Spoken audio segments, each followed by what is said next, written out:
II, Nazi Germany confiscated numerous bells from churches all over Europe. 175,000 destroyed, melted down and turned into weapons of war. The aim of Piece of Metal is to reverse that process. Weapons of war turned into bells of peace. In a bold and visionary initiative, Australian visual artist Lindsay McCauley is developing his groundbreaking project, Piece of Metal, where he has invited every nation to contribute a bell, a powerful symbol of remembrance and reconciliation, commemorating the centenary of the end of World War II. This whole area is probably just one of the locations which would have been once covered in thousands of confiscated bells, ready to be taken to a nearby foundry. Every ambassador at the United Nations has been invited to collaborate on building what could be described as the largest musical instrument ever created. However, he is presenting each country with a significant challenge to supply a small, yet symbolic piece of decommissioned military metal to be added to the metallurgic process. He is challenging the UN, with each of its 193 member states to be represented, to be involved in reversing a tragic moment from history. He promotes the idea around the world. You might agree with me that the world has gone crazy. Yes. And there's so much warmongering, talk in Europe and all around the world. So as a result of that, I feel compelled to act.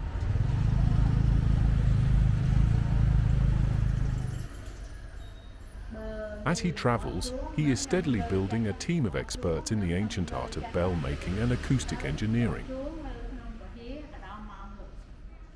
This is where the bells are made in Cambodia. Yeah.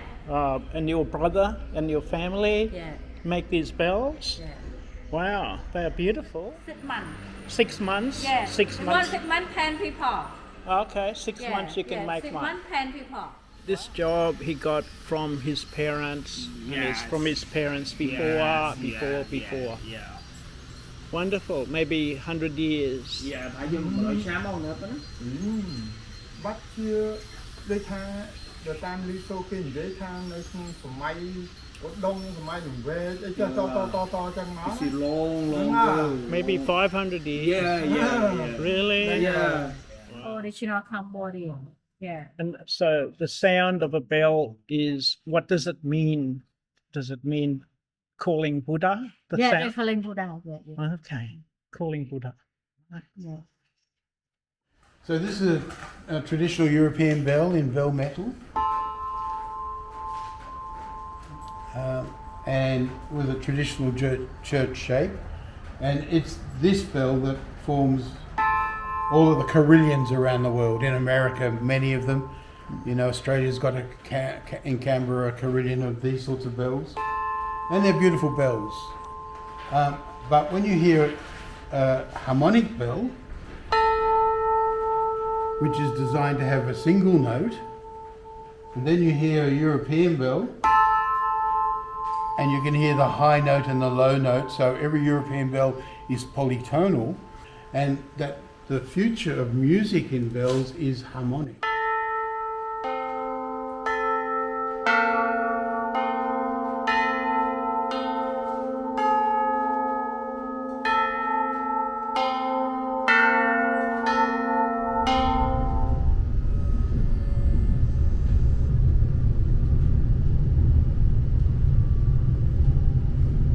This foundry is the oldest in the world.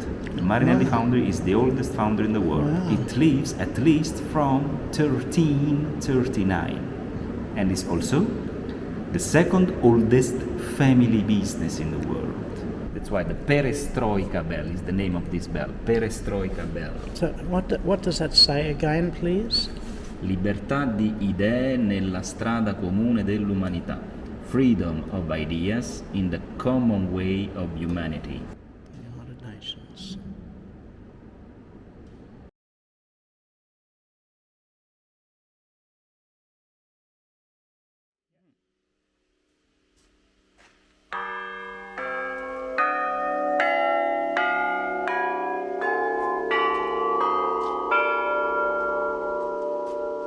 Music. It's like a piano. No? Yep. Yep. You Like a can piano. ring, play melodies. There's 88 keys on a piano. Yes, we can recreate all the piano. No? They wrote in a tablet all the notes and all the measurements to respect to obtain a Baldachin-Dirac note. Wow. So today we know the datas. You've got to the respect. You've got the technology. Diameter 474 millimeters. Yep. Okay. Kilos 60. No? Note Sol G. Do, G. re, mi, fa, sol. The art form of bell making is distinguishable across the world by various methods of design fabrication: traditional, cultural, and technological. Regardless of the process, at its foundation is a clear understanding by practitioners of the craft that sound frequency is transformative and healing. Numerous bells, together in one host country, would have its own quality as a unique, magnetic, world-class attraction. So, Lindsay, how do you think you will convince Venetians to be involved in your project? One of the things I'll try and explain is the economic benefits, tourism initially, but also that their position in the world will be elevated because they will be seen as peacemakers. So, after almost 2 years and over 1,000 emails, how has this ambitious idea been received? Australia's ambassador to the United Nations has indicated support, proposing to help connect Piece of Metal with the UN's Department of Peacekeeping Operations. This is a meaningful step forward. However, the first bell is yet to be made. So far, there has been nothing tangible created, only words on paper. Church leaders and peace groups have remained silent, and regrettably, there has been no response from the UN as yet. Until a member state makes a real commitment, Piece of Metal will remain just a beautiful, profound dream.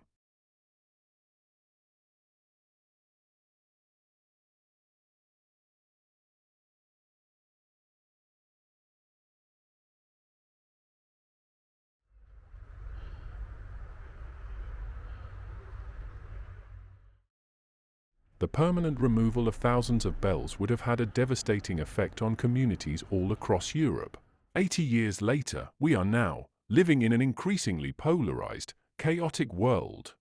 Just as the sound of bells once called people to gather, Piece of Metal is a call to world leaders and people with influence to stop being silent, to gather around, in support of reconciliation, and start rebuilding trust, hope, and optimism for the future.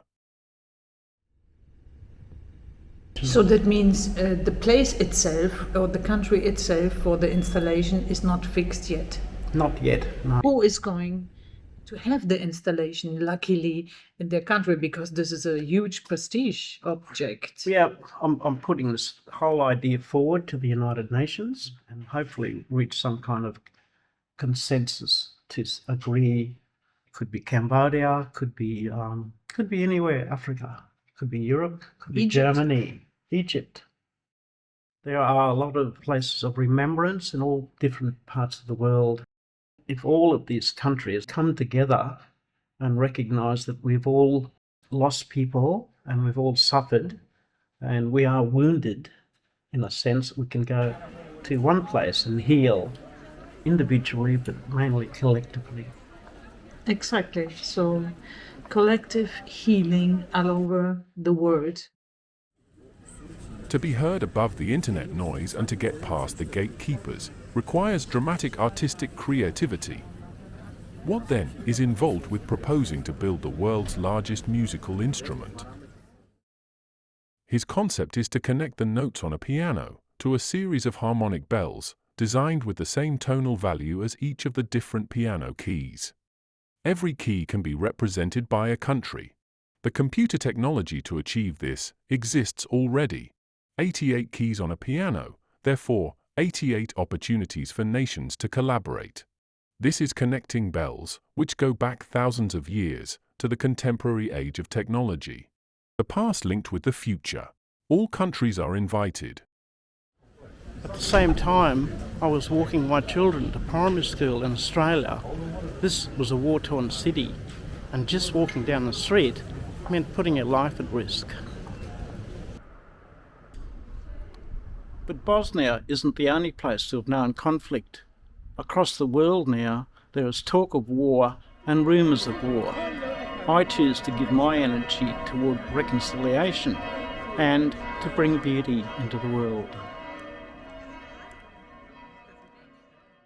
The Earth, a long history of conflict and strife. Almost every nation has tragedy and loss in common.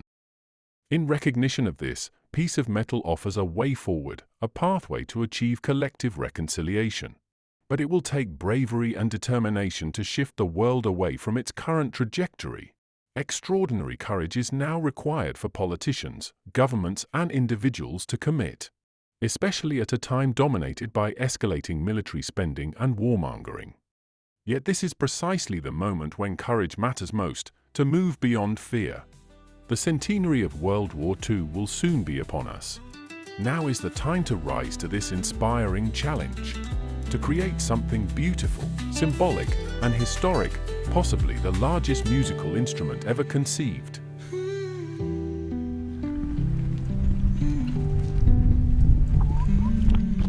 This is going to be an interesting race. Who will lead the world? Which nation will be the first to accept this challenge and inspire others to follow?